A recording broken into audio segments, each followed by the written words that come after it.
नमस्कार,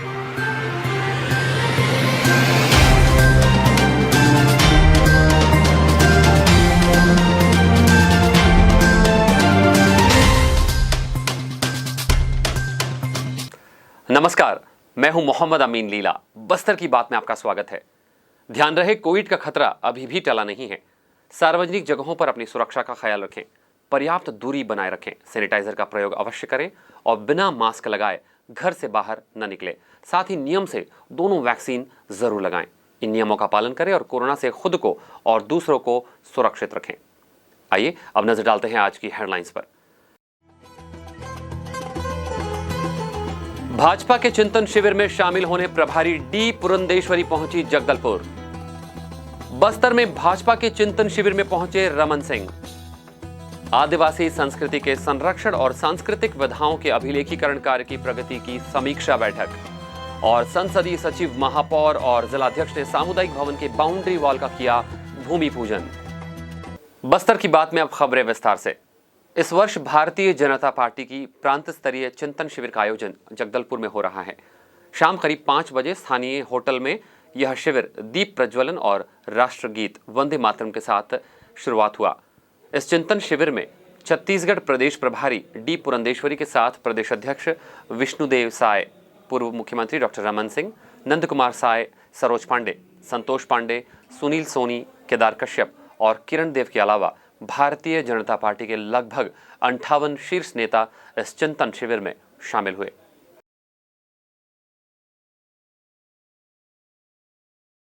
भारतीय जनता पार्टी के प्रांतीय स्तरीय चिंतन शिविर में शामिल होने के लिए मंगलवार को राष्ट्रीय पदाधिकारियों और संगठन के नेताओं के बस्तर आने का सिलसिला शुरू हो गया है। सुबह हैदराबाद की फ्लाइट से छत्तीसगढ़ प्रभारी डी पुरंदेश्वरी बस्तर पहुंची। उनके बस्तर आने पर भाजपा के नेताओं ने गर्मजोशी के साथ उनका स्वागत किया। बैठक का मुख्य विषय क्या रहेगा? हमारा पार्टी आगे अनेक अंशों पर बातचीत होना है कि आगे आने वाले चुनाव में किन विषयों पर ध्यान देना है, इन सभी पर थोड़ा बात होगी। एंड हमारे बहुत सारे वरिष्ठ नेता भी आ रहे हैं यहाँ पे चिंतन बैठक में, तो उसके बाद हमारी रणनीति जो होती है उसकी तय होती है। एयरपोर्ट से रैली की शक्ल में कार्यकर्ता प्रदेश प्रभारी को चिंतन शिविर स्थल तक ले गए। जगह जगह चौक चौराहे पर डी पुरंदेश्वरी का भव्य स्वागत किया गया। दंडामी माड़िया चौक, स्टेट बैंक चौक में पुरंदेश्वरी का भव्य स्वागत कर उन्हें लड्डुओं से तौला गया। सिरासार चौक, हनुमान मंदिर चौक, संजय बाजार में युवा मोर्चा, गुरु गोविंद सिंह चौक, सभी मोर्चा और प्रकोष्ठ के द्वारा बस्तर के पारंपरिक लोक नृत्यों के साथ डी पुरंदेश्वरी का भव्य स्वागत हुआ। चिंतन शिविर में शामिल होने के लिए बड़े नेताओं के बस्तर पहुंचने का सिलसिला जारी है।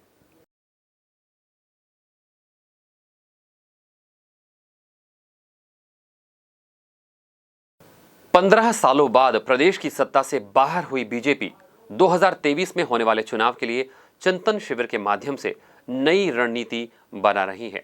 हालांकि बीजेपी का यह चिंतन शिविर कोई नई बात नहीं है, लेकिन बस्तर में इसे किया जाना राजनीतिक नजरिए से बहुत अहम माना जा रहा है, क्योंकि बीते चुनावों में इसी क्षेत्र से बीजेपी को बड़ा नुकसान हुआ था। चिंतन शिविर में रवाना होने बीजेपी के प्रदेश अध्यक्ष विष्णुदेव साय, प्रदेश प्रभारी डी पुरंदेश्वरी सहित कई भाजपा नेता पहुंचे और उन्होंने कार्यकर्ताओं से मुलाकात की। इस दौरान पूर्व मुख्यमंत्री डॉक्टर रमन सिंह ने कहा कि चिंतन शिविर सदैव चलने वाली प्रक्रिया है। इस बार यह शिविर बस्तर में किया जा रहा है, जहां आने वाले चुनाव के मद्देनजर कई रणनीतियां बनाई जाएंगी। वहीं पार्टी के कार्यकर्ताओं को संगठित किया जाएगा। उन्होंने कहा कि कांग्रेस ने आदिवासियों को सिर्फ वोट बैंक के रूप में इस्तेमाल किया है, जबकि बीजेपी ने हमेशा आदिवासियों को चिंता किया है। चिंतन शिविर की जरूरत हर बार हर प्रदेश में जब किसी महत्वपूर्ण विषय पे निर्णायक बैठक होती है और भविष्य की कार्य योजना को बैठकर बनाया जाता है, तो ऐसे समय में बैठकर उन सारे विषयों में बंद कमरे में बातचीत होती है और कार्य योजना हो, चाहे शॉर्ट टर्म स्ट्रेटजी हो चाहे लॉन्ग टर्म हो, चाहे आने वाली 3 महीने की कार्य योजना हो चाहे 2.5 साल की कार्य योजना है। उन सारे बिंदुओं पर अलग अलग विषयों पे हमारे पूरे प्रदेश के प्रमुख लोगों से बातचीत, चर्चा, विचार विमर्श होता है और उससे फिर आने वाले समय की कार्य योजना का अंतिम स्वरूप दिया जाता है। डॉक्टर साहब, अभी जो छत्तीसगढ़ में वर्तमान प्रोसेस चल रहा है सरकार का, उस पर आपका क्या कहना है?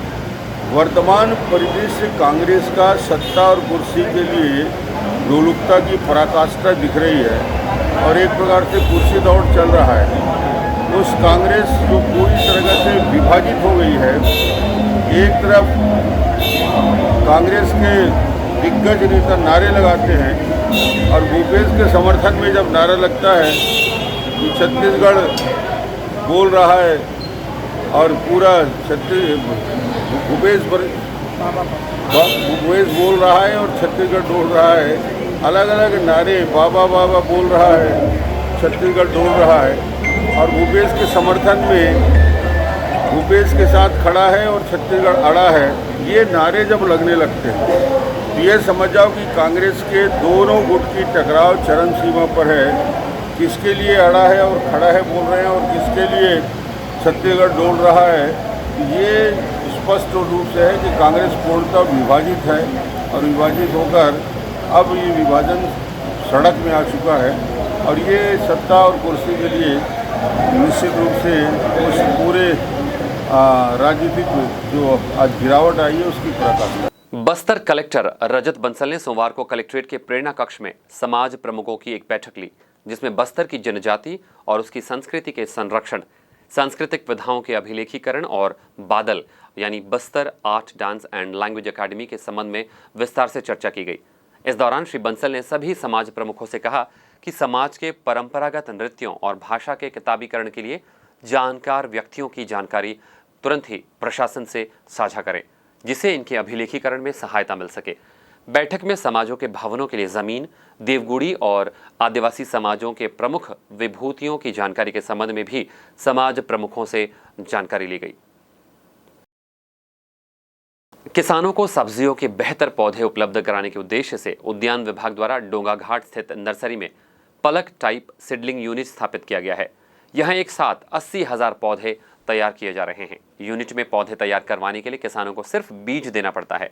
प्रति पौधा 50 से 80 पैसे भी देने पड़ते हैं। इसके बाद पौधे तैयार होने पर किसानों को सूचित कर दिया जाता है।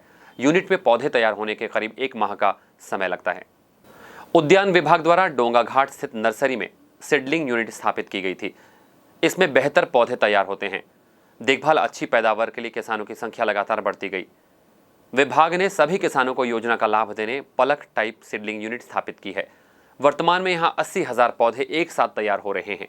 ग्रामीण उद्यान विस्तार अधिकारी हरीश कंवर ने बताया कि सीडलिंग यूनिट से 90 से 95% बीज अंकुरित होते हैं, जबकि सामान्य तौर पर पौधे तैयार करने पर 70 से 80% बीज ही अंकुरित हो पाते हैं। विभाग की ओर से किसानों को 100% पौधे उपलब्ध कराए जाते हैं, इसलिए किसान भी बीज लेने में रुचि ले रहे हैं। 4 माह में करीब 300 किसानों को यहां से पौधे तैयार कर दिए गए हैं। इस बारे में पूरी जानकारी दी हरीश कुंवर ने। सीजन में कम से कम यहाँ पे मतलब 250 से 300 किसान लोग को लाभ मिलता है यहाँ पे 3 से 4 महीने के अंदर।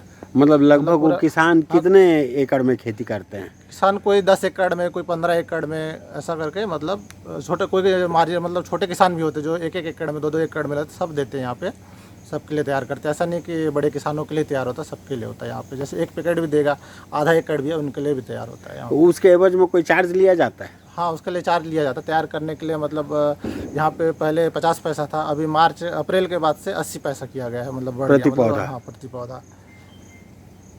हाँ, मेरा नाम हरीश कुमार कुंवर है।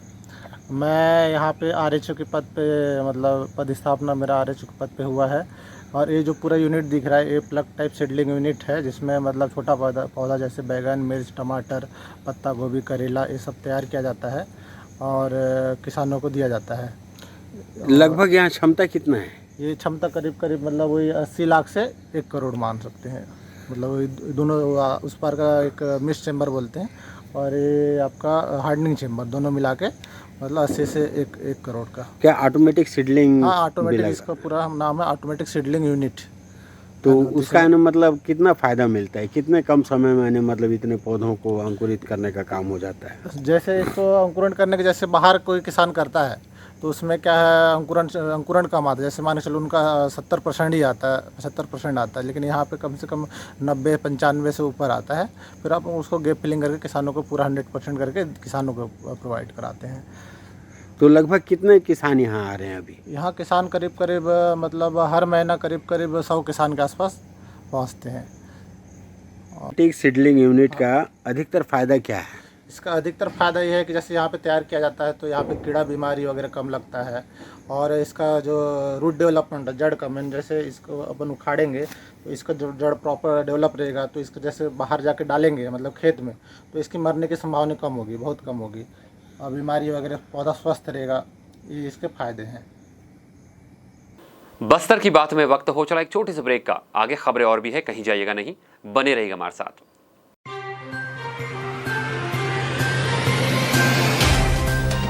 सफर जगतुगुड़ा से जगदलपुर का, नित नई करवट लेता शहर हमारा, चौक चौराहों से होता हुआ विकास की गाथाएं गढ़ता बस्तर हमारा। कई रंगों से सराबोर, कितनी ही कहानियों को समेटे, कहीं विकास के सोपान तो कहीं सरकारी दावे और उनका सच।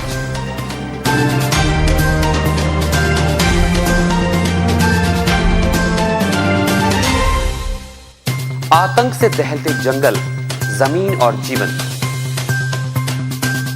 साहस और धैर्य से करवट लेती जिंदगी, राजनीति की चौसर के जाने अनजाने दांव, व्यवस्था की खूबी, कमी और खामी, खूबसूरत नजारे। अब होगी हर बात हमारे साथ, बस्तर की बात।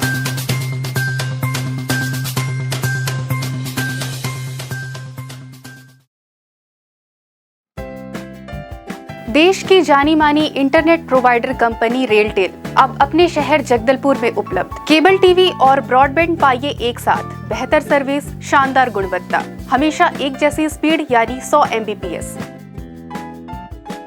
लॉन्चिंग अवसर पर पाइए विशेष छूट, राज्य के शासकीय कर्मचारियों हेतु 10% की छूट, साथ ही रेलवे कर्मचारियों के लिए विशेष छूट का प्रावधान।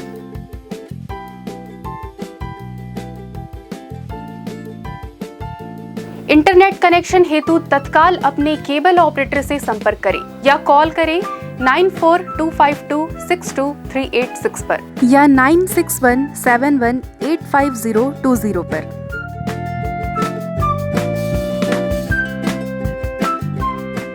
ब्रेक के बाद बस्तर की बात में फिर से आपका स्वागत है। आइए बढ़ते हैं खबरों की ओर। बीते 30 अगस्त रविवार को श्री कृष्ण जन्माष्टमी का त्योहार शहर भर में मनाया गया।